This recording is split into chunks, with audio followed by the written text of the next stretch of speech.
Bonjour la famille, bonjour tout le monde. J'espère que vous allez bien.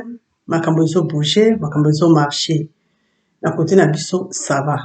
J'espère que vous passez un Noël malamu et toujours tendre vers fin de l'année. Nebi ki makambo marcher, makambo bouger. Et année ici, les années ba leçon, pour ba tout résoudre problème ba monter. Et année ko banda, et vous allez année ya ko vraiment ko démarrer et puis commettre en action, avancer, ko évoluer pour obtenir un résultat autolingaka. Et ça bonga maman na ngai, sœur na bino, mère na bino, tante na bino.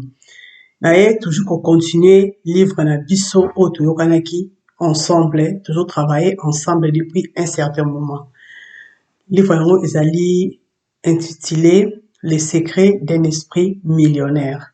Donc déjà à partir moi mingi pour diviser quand on a plusieurs parties pour examiner na ba no résumé ngoti to lobela ngo pensa pour ce livre moko na sepe na yango pe ebenir ngai. Et na fait cinquième partie na lobelaki ba point oyo elakisaka mutu azali komitia na cas ya ba victime oyo azali komisa comme victime. Et eloko ya sika tolobelaki ko se plaindre epesaka eloko te. Parce que quand on se plaint, on se concentre plus na makambo ezo fonctionner te. Et de toute évidence, to se concentrera plus et to se plaindre makambo ezo fonctionner te. Et makambo ezo fonctionner te et ko prendre tellement d'ampleur na vie na yo et makambo ko fonctionner te ko koma ebele. Et nayebi ke bato ebele o ba enseignaka na domaine ya perfectionnement personnel balobaki bato bazali ko s'assembler se ressemble. Donc tant vous allez ko se plaindre trop makambo ko marcher te. Principe d'enrichissement. Ce que vous passez tant on se plaindre ou koma aimant. Bato ba se plaignaka baza na vie difficile. Et au moins makambo nyonso ezo marcher te. Makambo ezo sala ekosimba te. Donc aza ko se plaindre, azali ko attirer makambo nyonso mabe mokili ezo yaka epa na ye. Ako lokola aimant ozali ko attirer biloko nyonso mabe. C'est la raison pour laquelle à un moment donné dans la vie, qu'on se plaindre te. Kanga monoko na yo passe à autre chose.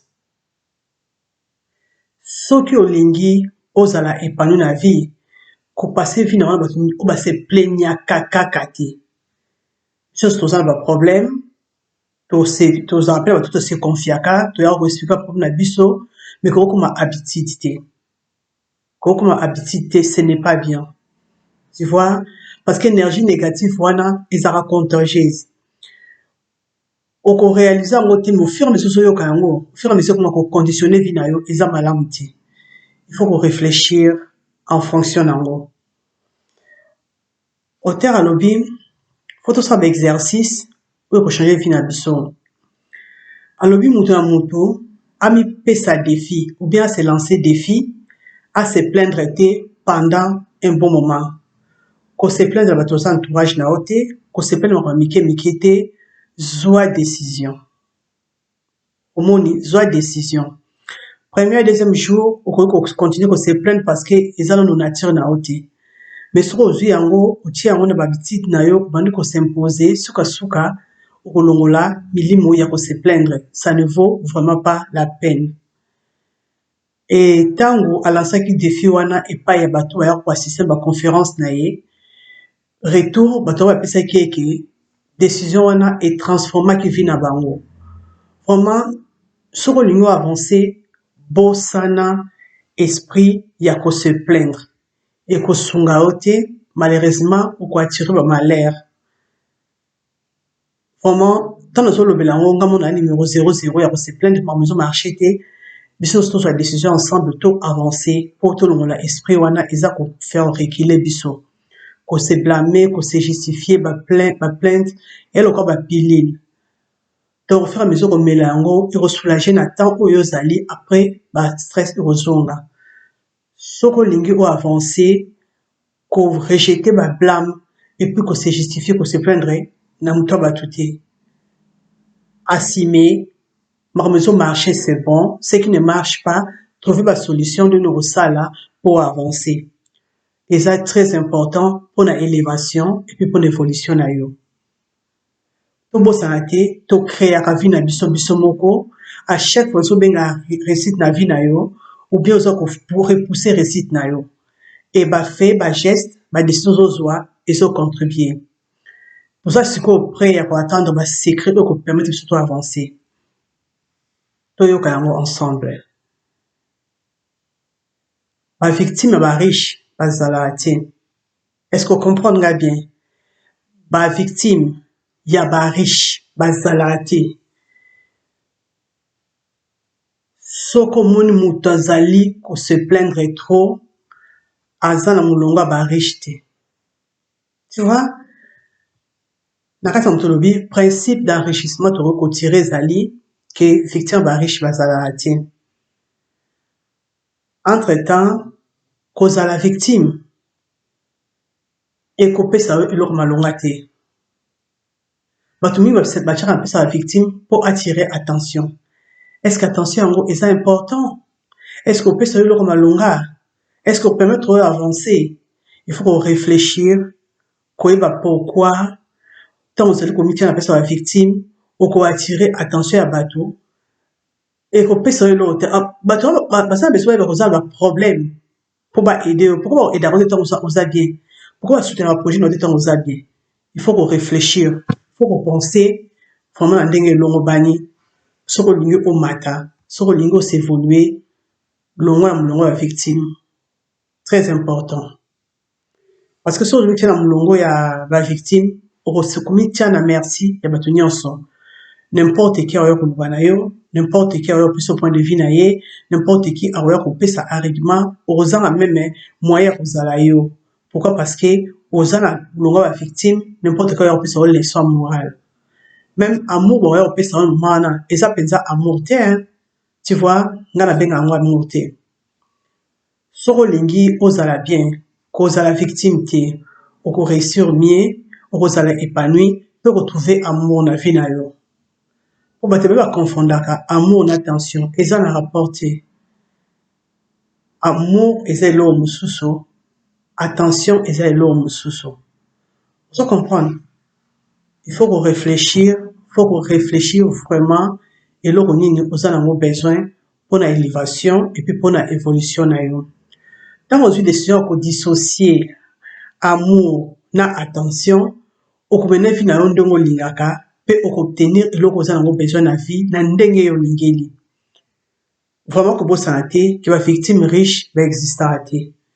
Soko lingo za la victime toute ta vie, yebaki okoma mutambonti. Tu vois, faut décider. Olingo za la victime ou bien olingo za nambon. Olingo avancer ou bien olingo za pas sa muta se plaignara. Tu peux être les deux à la fois, c'est impossible. Et ça, vraiment impossible au monde, mutumoko a ça épanoui, alléla. Et ça passe. Tu vois, vraiment, il faut qu'on pense nango, qu'on tende nos sala pour avancer, vraiment pour obtenir le résultat nango besoin. Au terre à l'obi, il y a ça près, il y a repris ce bloc dans nango besoin. Puisque le bloc on a dans la carte na biso te ba kandete. Donc, photo yeba, il on tous nango besoin. Donc, comme ce qu'on attend, oyo mutu na mutu a regagner pouvoir na ye pe a créer o eza ta vie na ye na o ezati ko bo santé yom to créer richesse na yo yom to ko chasser pauvreté na vie na yo déclarer ce que ça de na motema. J'ai créé avec précision la clé de la réussite financière de ma vie. Et puis tu te touches la tête, j'ai un esprit millionnaire. On est un engagement et ça va décision au soi. Non, la quoi action est ici d'un esprit millionnaire. Chaque fois, on se surprendre, on allez se plaindre, on allez blâmer, on allez ça l'eau mou ya malamute. Nous avons beaucoup na yo, tiens yango na gorge na yo, pour y rappeler que on a droit de se plaindre été. Comme ça un tellement automatique, que comme à chaque fois on se plaindre, on tient beaucoup na la gorge, et ça vous allez se trancher gorge, donc vous allez s'arrêter, on se plaindre été. On se justifier, on s'expliquer, on se la victime. Deuxième point, et le plus important, ça la bilan. na fin ya chaque journée tala biloko epasaki malamu na oyo elekaki malamu te. Comment ba réponse? Mituna basituation na traversé lelo est-ce que ngam na créé yango ou pe bato ba créé yango na place na ngai? Soki moto créé yango elakisi omuzo la vie na yo en main. So bato bazo créé yango elakisi na bazo vie na yo en main te. Oza nanu na maboko ya bato, oza nanu diriger, oza nanu contrôler. Il faut qu'on réfléchisse en fonction de ndenge. Après, il faut me sa prime spéciale, me sa loko, me sa makasi, me sa courage, ou avancer. Là, personnellement, si on a pu ça, l'homme bien. Là, je peux pas encore lire. Babiloko nous permet d'avancer, d'évoluer, pour nous développer l'esprit millionnaire, nous développer l'esprit à réussite. Dossier financier intérieur numéro 2. Les riches jouent au jeu de l'argent pour gagner. Les pauvres, betaka pour ne pas perdre. Il y a bloc mi différent. Pauvres sont bêta d'une manière défensive.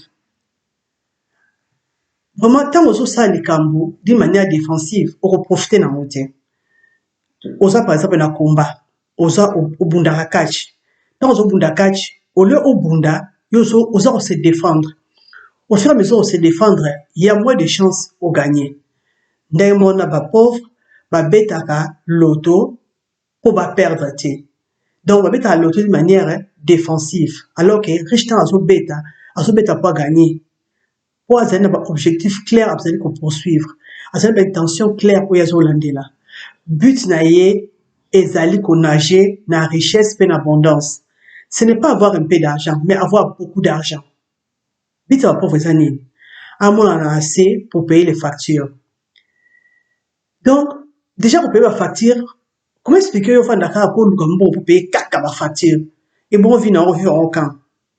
Faut que ça bon assez, on payer la facture, on ça ma comme sous, on quoi avancer, on quoi évoluer. Donc faut pas la facture ça ma priorité, non, facture ça normal. Au moins vraiment c'est très important que ça la différence wana. Batombo va bettre à l'auto pour ba gagner. Ba ça là va faire le bon pour ba gagner. Ba riche ba ça là pour ba gagner un peu. Pour pas perdre à gagner un peu pour résoudre le problème de facture alors que l'objectif est monter tu vois et que donc au terre à lobby à comment qu'il livre oyo pour à sali expérience il y a 3 côtés à vie. Côté pauvre azara déjà très pauvre, azara déjà la classe moyenne et puis là comme riche. Donc la différence à 3 niveaux na ya sali amoni que vous en bon billet et ça très bien la vie à mutu. Bon ba ngaki na lo kosambo non. Na ba chaka lo kosambo o aluka mbongo na ye. Parce que ya lo koso na lo koso, ya lo koso abanda zela ba pesa e ba sa ela non. Na lo koso solo na luka ngo. Donc des pe auteur azako luka, ayebi kazaki na pauvreté, azaki na classe moyenne et puis akoma na mbongo billet, ayebi que vous en mbongo et ça très important na vie na yo. Très important. L'homme se photo ça la tout pour retenir yango. Vraiment. Auteur à l'hôpital on peut dire commis tant qu'on va dans bon niveau moral écolo. Là c'est à comprendre que à beaucoup que il y a un restaurant à foutre bon sans problème. Parce que avant dans la classe pauvre, la classe moyenne, avec soit qu'il y a un restaurant à côté la quartier menu et puis à répondre au ils à niveau bon na e. Mais tant comme na bon on pensa mon comme na aisance wana comme pensa épanoui. À ce répondre plus c'est le quoi ça en besoin et le quoi ça pour ça ya kulia, à ce t'até au côté combien. Et moi le bana ngava so comme ça niveau ça m'a dit. Est-ce que ça m'a dit au lait pour na kaka poulet alias kaka soso. Tu vois, vraiment, c'est très important au moins à niveau mon bois vie. Où se permettre aux gens vraiment épanouis, ils vont se sentir bien. Et vraiment, au rôle balanga t'exa bien dit. Et ça la va très bien. Tu vois, au terre à lobby, faut augmenter un niveau. Tant qu'on augmente un niveau écolo, au royaume à valeur, il y a aux gens capables de résoudre le problème, il y a sur ma facture, et aux gens à l'aise, aux gens épanouis, et surtout, aux allez jamais embarrassé dans un restaurant, tant on va sur facture, aux allez capable de foutre. Parce que ça, et c'est tellement embarrassant, et c'est tellement déshonorant, et c'est tellement stressant, que ce soit dans un restaurant et nos factures, on va nous fouiller, on va bibender aux ambons, on peut salter. Et ça fait du bien, on va sur mon tour au foot, au fond, le porte-monnaie, non, au footy. Et ça leur a bien, je ne vois pas pourquoi niveau ne peut pas déranger. Si on a besoin de machine à niveau de la vie, il faut développer esprit millionnaire. Aux en ont besoin. Si on a au comme riche dans la vie, il va comme drôlement à l'aise financièrement. Principe d'enrichissement. Si on est à l'aise financièrement, à l'aise kaka pamba, au comme riche. Si on a besoin au comme riche, il va comme drôlement à l'aise financièrement. Principe oyo à terre enseignant programme nae, il faut viser les étoiles. Pour se viser les étoiles, on peut peut-être atterrir dans la ligne. Tu vois, si on viser la ligne, on peut peut-être atterrir dans l'étoile. Donc, il faut viser loin. Parce que nous sommes dans la vie à viser l'autre. Même pas dans toi et dans la vie. Azana but, azana objectif, azana projet, azana plan, du jour au jour. Azana clair, azana que l'avenir appartient à Dieu. Je sais que l'avenir appartient à Dieu. Mais il faut qu'on déclare. Mon but dans la vie, c'est de devenir millionnaire. Et plus encore. Et puis, touche la tête. J'ai un esprit millionnaire. Faut viser loin. Si on viser loin, vivre comme très bien. Ma action ici dans l'esprit millionnaire. 1.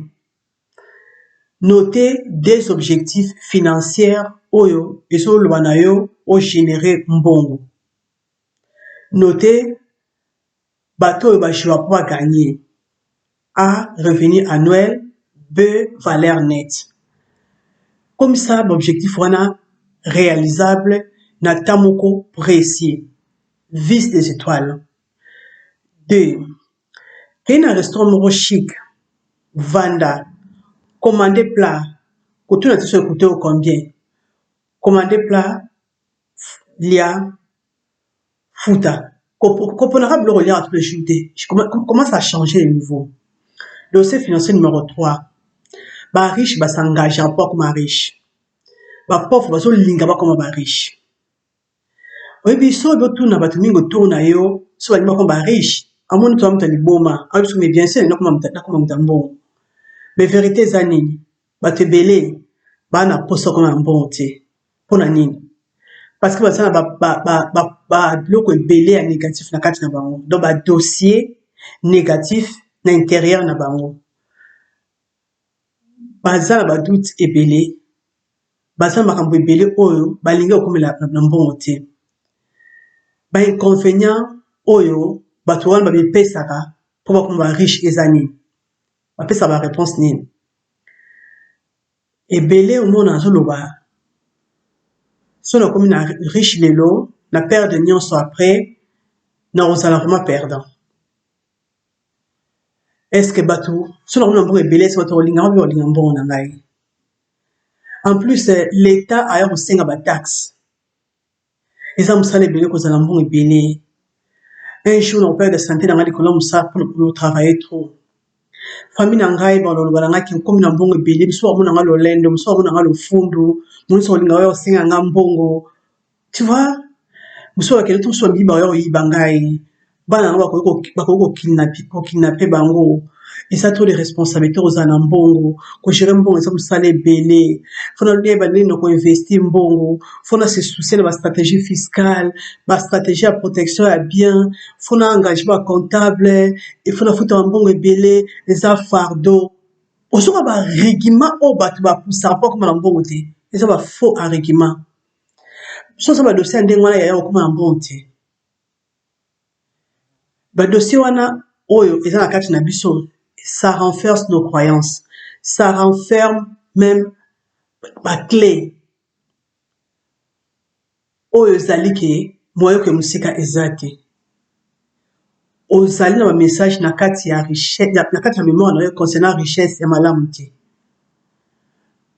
Donc bato ba sort na mbongo ebele finero za malamu te. À la fois linga za na mbongo, à la fois azana doute parce qu'elle ko travailler te. Et ça désagréable au travail. Mais Moussa les a bien. Moussa les a très bien. Tout ce que tu fais avec amour, il marchera très bien. Quand vous avez un message, oyo eza clarté na mutu na yo okobtenir babiloko oyo olingaka te. Yebaka un jour okomaka na mbongo te parce que oza tellement na confusion na mutu na yo. Disons par exemple univers ou disons appellation supérieure ou bien biso bengaka Dieu. On a besoin apesa yo vraiment ba ouverture na vie. Oso commander babiloko ke non oza besoin avancer ou besoin comme na mbongo ou besoin comme na millionnaire. Univers azoka message na yo. Abali ko sala de son mieux pour soutenir ba projet na yo. Mais tant que senga nzambe babiloko eza clarté. Osenga ye à la fois comme un millionnaire, à la fois on se plaint de gros millionnaire et aux amsale béni, et aux dépenses béni, aux engagements béni. Dieu a peut-être l'occasion pour permettre de s'enrichir. Mais tant que l'occasion c'est comme la notion na oboué, bah toi tu vas ouvertir yango, oso bloquer bango parce que so banga pour que ba riche pas ba part. Oso banga parce que ba riche ba travailler ka trop. L'ex qui bloque oso senga pa nzambe, à la fois olinga opété, à la fois oso senga. Donc tu ne peux pas recevoir ça. Oko recevoir yango te parce que oza clarté na ba besoin na yo. Bato mbongo bazalaka clair na demande na bango. Bazalaka na doute te, bazalaka na hésitation te, baza très clair. Mingi bazorelo balingi te pourquoi? Parce que ils ne savent pas ce qu'ils veulent. Et les riches savent les parfaitement bien, ils veulent la fortune. S'engagea entièrement afin fond s'engagea pour ça la fortune. Baza prêt à tout na pouvoir la bango nyonso pour ba koma riche. Ba pesa la demande bango clair et pas il y a univers que non je vais être riche. Tu vois, je crois qu'il faut se comprendre bien. Madame la lobby, est-ce que on se retrouver na kati ou pas? Est-ce que vous allez se retrouver na kati? Vraiment, ce que vous comprenez maintenant, bien, il y a qui va porte à vie non au fond ma calamité. Principe d'enrichissement. La raison principale de la sur l'obalité parce qu'ils ne savent pas ce qu'ils veulent. La pauvre, pourquoi bonne raison que vous comme un bongo et que vous posez un problème. Conséquence nango, baza sur à 100% il y a recours à un bon. Message va envoyer un univers ou envoyer un pas à Dieu et ça confie. Nous sommes en confusion pour la nini parce que message va envoyer à eux-mêmes ils a confie concernant bongo. Toute votre intention est très important la vie à moutou. Pouvoir de l'intention. Nous sommes ça dans la vie. Intention nous est jouer. Parce que bloc obtenir ça bloc oyo to lingaka au plus profond na biso. Oko linga iloko bwena munoko, mais ce au plus profond na yo, o lingi en roté, o reçoit en roté. Et ça très important. Si o lingi ozwa quelque chose, il faut o linga yango na kati ya motema na mobimba. Très important. Ce qui o lingi yango na plus profond na yo te, o accepter yango na plus profond na yo te, o lingi yango lokola mobile lingaka mwaso a lingaka.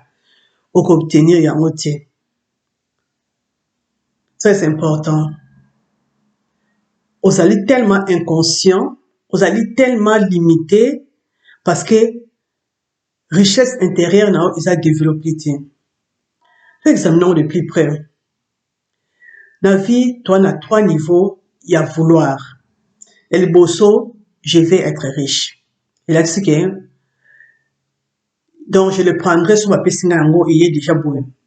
Donc, on a besoin comme un riche, mais on a prêt à s'investir. Vouloir et qu'on doit nécessairement avoir. Et vouloir sans avoir et payer l'autre. Vouloir, il faut et balana na volonté. Richesse et dérouler des comptes de simple fait que au linga yango. Il faut vraiment au linga yango et comme un désir ardent. Deuxième niveau, il y a vouloir et aller, j'ai choisi d'être riche. Qu'on choisir, il faut décider en fait. Choix, il faut engager énergie ou il faut qu'il y ait des pairs na réalité na yo. Donc, il faut créer réalité. Décision, et ça très important. décision lakisi ke ozotiwe baalternative nyonso oyo ezali kotambola eloko oyo olingi te. Donc okomi na choix. Et troisième niveau ya vouloir elakisi que je m'engage à être engagé. Engagé lakisi ke se dévouer corps et âme. Elakisi ke eloko moko te koretenir yo, eloko moko te koarrêter yo pour kopesa 100% ya énergie oza nango pour faire fortune. Donc tu es prêt à t'investir pendant le temps qu'il faudra. Yango wana façon de faire baguerrier. Donc il n'y a pas de si, il n'y a pas de mais, il n'y a pas de peut-être. L'échec n'est pas une option. Façon de faire baguerrier yango wana. Je serai riche ou je mourrai à l'essayant de devenir. Donc je m'engage à l'être. Si on dit qu'on répète yango souvent dans mutu na yo, opesa oyo eloko moko boye, eloko moko boye, oyo bato ebele baza nango te bakomprena mpe yango te, okóma na détermination moko boye. Bato ebele basengagaka te bakóma ya mbongo. So otuni olingi aolinga. Mais soki oyebisi ke non, est-ce que oza prêt ya kotia liboko na yo na moto ke dans 10 ans oza riche akoloba te parce que aza prêt ya kosinvestir te. Différence entre bariche na bapauvre, bariche baza prêt à s'engager pour eloko balingi, alors que bapauvre balinga engagement te, balingaka baresponsabilité te, balingaka kosala eloko moko boye te vraiment ke oyo amipesi corps et âme. Tu vois, soki olingi okóma na étape moko boye na vie na yo, il faut ozwa engagement ya kokóma yango, il faut ozwa décision ya kokóma yango, il faut se dévouer corps et âme. On eza expression clé que vraiment ozo komitia na kati nango, tu mets tout ce que tu as pour obtenir eloko oza nango besoin. Bato ebele baresisaka te financièrement, balimitaka oyo baza prêt ya kosala. Na vie okoki obtenir eloko te soki oza prêt ya kosala sacrifice te. Na vie nyonso okoki obtenir eza kaka en fonction ya basacrifice oyo oza prêt mpe ya kopesa. Parce que sans sacrifice okoki kozwa biloko mosusu te na vie eza dona. Vie eza dona. Kozala riche, et ça n'a rien à voir na promenade simple na parc. Oui, ezosenga basacrifice, ezosenga travail, ezosenga engagement. Auteur alobi, soki olingi okoma riche, faut tia concentration, courage, connaissance, expertise et tous ces efforts na aptitude oyo okoki koannoncer jamais. Et surtout, mentalité de fer, mentalité de riche. On se comprendre. Il faut croire na kati na que pour créer richesse et pour mériter yango. Ce que vous apprenez au na niveau wana te, au niveau moko ya vie te. Yeba que soko ko s'investir ndenge wana te, vie na ko changer te. Principe d'enrichissement. Soko lingo ke musika, il faut s'engager totalement. Au pesa 100% nde oko obtenir richesse aux en besoin. Est-ce que vous êtes prêt à travailler 16 heures par jour? Est-ce que vous êtes prêt à retravailler 7 jours sur 7? Ou renoncer à la week-end na yo? Ou renoncer à l'anniversaire à bana na yo? Ou renoncer à la fête à mariage baninga na yo? Les riches les font. Eh, bah riche ba salamo. Ceux qui font qu'ils ne travaillent pas renoncer à la fête à moninga na ye. Asa prêt au salamo parce que c'est le travail. Est-ce que vous êtes prêt à investir mbongo? Vous avez même pas na garantie que vous payez ça au résultat. Les riches les font. Et c'est très important. Et ça, le moment où la vie, si vous avez un bango, vous avez un misala, au moins, vous avez ma vie. Oui. Vraiment, et c'est très important. Il faut au la sacrifice, il faut au s'engager, il faut au tia vraiment volonté pour nos musique. Parce que bah riche, bah salaka, tout ce qui est nécessaire, un point, un tout. Vraiment la famille, sixième partie, oyo, to soukana wana, parce que tout ça déjà plus de 20 minutes, 29 minutes déjà. So, pour ça, on dit que c'était mal livré l'équipe bien. Nous allons continuer septième partie, Nabiso. Vraiment, à la prochaine. On se voit tout à l'heure.